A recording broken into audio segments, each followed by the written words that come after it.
This is VOA News. I'm Marissa Melton. Several people were reported dead with others injured after a shooting in the North German city of Hamburg, officials said on Thursday evening. The shooting took place at a Jehovah's Witness center in the Großborstel district at around 9 p.m. local time. According to German media reports, at least 7 people were killed in the shooting. Ukraine's power grid operator says Europe's largest nuclear power plant has been reconnected to the grid. AP correspondent Karen Chamas has more. The Zaporizhzhia nuclear power plant had lost power overnight as a result of a Russian barrage on 10 regions in Ukraine. The plant was forced to rely on diesel-powered generators for most of the day after Ukrainian authorities said the attacks had damaged power lines. Ukraine's power grid operator said in the afternoon that the power supply had been restored and the plant was switching away from generators. It's the 6th time that Europe's largest nuclear plant has been in a state of blackout since it was taken over by Russia months ago. I'm Karen Chamas. The foreign ministers of Syria and its close ally Iran on Thursday welcomed a thaw in diplomacy between Damascus and regional states in the aftermath of last month's deadly earthquake. They said at a joint news conference in Damascus on Thursday.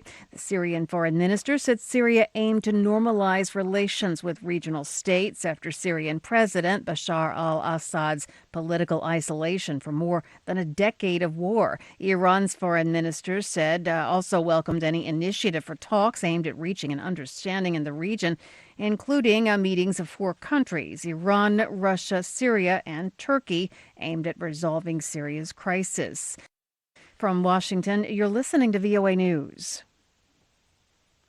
President Biden has laid out his budget plan and is challenging Republicans to follow suit. AP Washington correspondent Sagar Meghani has more. The GOP's already said it will reject the president's blueprint, which he says will cut deficits by $2.9 trillion over the next decade, in part by boosting taxes on the wealthy. He's challenging Republicans to show their own plan. Then we can sit down and see where we disagree. They're demanding severe spending cuts in exchange for lifting the government's debt limit, while also calling for moving toward a balanced budget. In Philadelphia, the president noted they're refusing to raise taxes or cut Social Security or Medicare. How are they going to make the math work?